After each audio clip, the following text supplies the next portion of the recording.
Jefferson's first term in office was a great success. You may remember the election of 1800, hopefully you do, where Jefferson squeaked by in a close election, defeating John Adams, hotly contested. But in 1804, this isn't the case. As you can see, Jefferson ran away with this, getting 92% of the electoral votes cast, with only a few holdouts in Connecticut and Delaware and a handful in Maryland.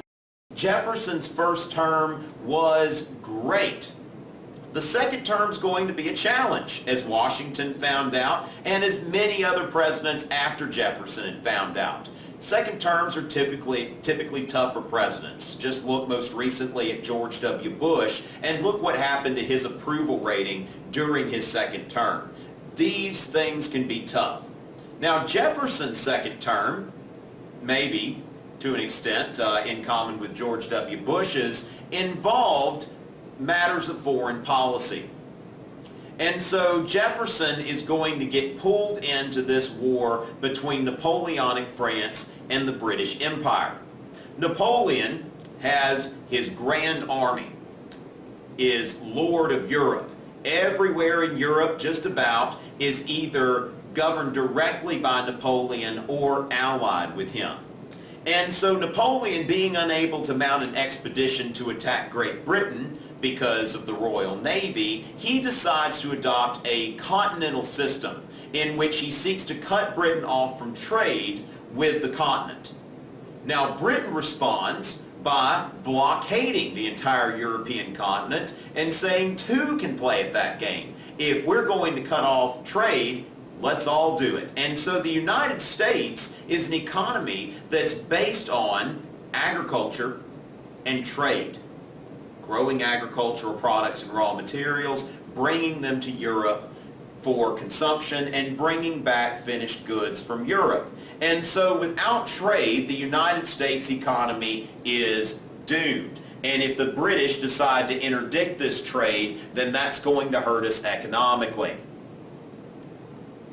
Not only were the British hurting us economically in interdicting our trade, but they were also hurting us diplomatically. They were embarrassing us. They were compromising our neutral rights, our rights as a neutral nation, which the rules of civilized warfare, if there is such a thing, say that if a country is not participating in a war, they should be able to do whatever it is that they're doing. For example, if a couple of you are in a fight at school, not that you should fight at school, but if you are in a fight at school, and somebody else walks by, well, you don't just pull him into the fight. And so the United States felt like we should be able to continue our trade with both Britain and France as if nothing were going on. Britain doesn't quite see it that way. And Britain compromises our neutral rights repeatedly. And besides confiscating our cargoes from trade vessels, Britain is also getting onto American ships and impressing our sailors. Now, by impressing, I'm not talking about the British do some sort of dance or something else or fire off some cannon and the American sailors are like, whoa, that's so cool! No, impressing. Pressing Americans into service in the Royal Navy. And so the British would find American ships, and they would board these ships, and they would look for so-called British deserters. And so they'd look around the ship and say, you, and you're coming with us. And so they would take these people off of the American ships after forcibly boarding them. And while some of these people may have been legitimate British deserters, after all, the Royal Navy was notorious at the time for its poor pay and working conditions, some of these people were Americans with wives and children at home. One of the most flagrant examples of a British violation of neutral rights was the Chesapeake Leopard affair. The Chesapeake, an American ship, was sailing off the coast of Virginia. Maybe not even in international waters. You could still see this from the coast. And sailing out when it was confronted by the HMS Leopard. Rawr.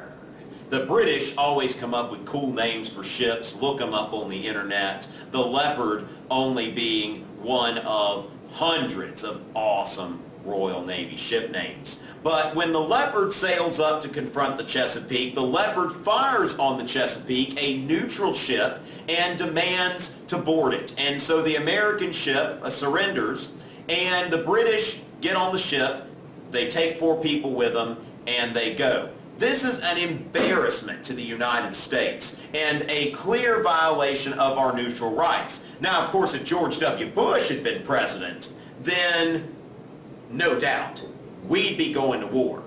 But there was a point in time when the United States had a president who tried to keep us out of war. Jefferson's trying very hard to adhere to George Washington's neutrality principle.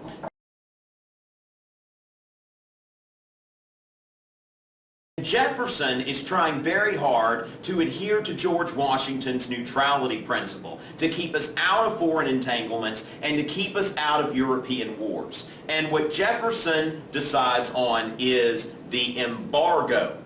To embargo is to cut off trade.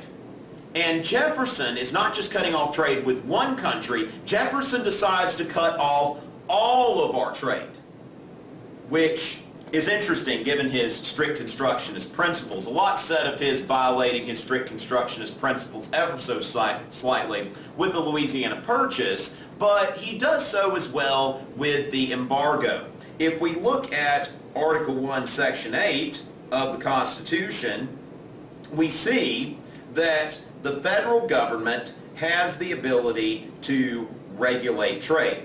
The ability to regulate trade and the ability to cut off trade are a little bit different. But Jefferson decides to do this because the alternative is war. And Jefferson would like to avoid this. First of all, because he'd like to avoid war in general. After all, wars result in increases in government power, which Jefferson doesn't want. But there's also that the British are kind of strong. We're not ready for a war with Britain, and Jefferson knows this. And so instead, Jefferson relies on the embargo. And what he's doing is he's thinking back to the Revolutionary period and the Stamp Act. The Stamp Act wasn't very popular in the American colonies, and so what they did was they boycotted British goods. This brought the British to their knees, and Parliament ended up rescinding the Stamp Act, ended up repealing it. And so Jefferson's thinking, let's try the same thing again. Let's not trade and let them feel it economically. Let them feel the hurt.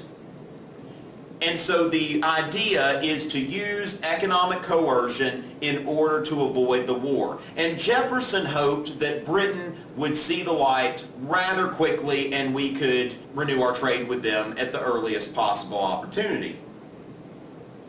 Well, that's not the way it happened. First of all, Britain had found new markets for some of the other products, but second of all, this embargo was not very popular, especially in the commercial states, these mid-Atlantic states, and in New England, places where Jefferson's party already wasn't that popular. And although some of them voted for Jefferson in 1804,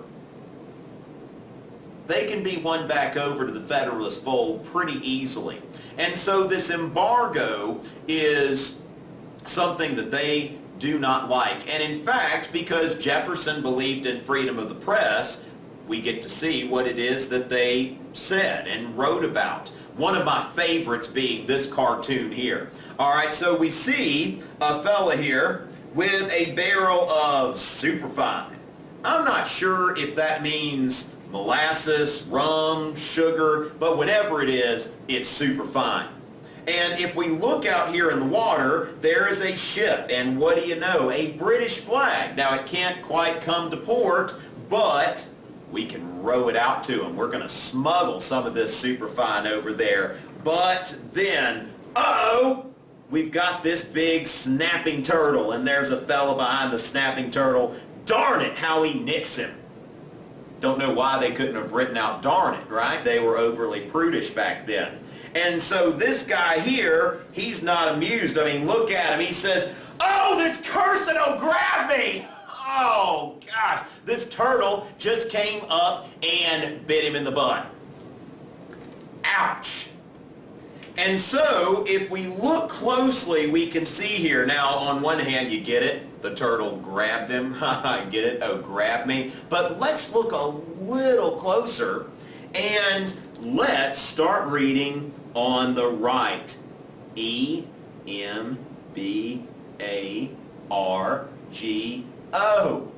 Ah, I get it, embargo spelled backwards says, Ograbme!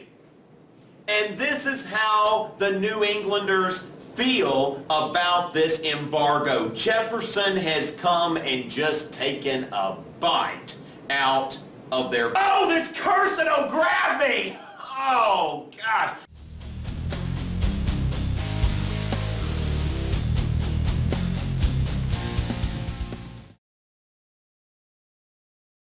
Caroline, what do you see? Pirates. What's this person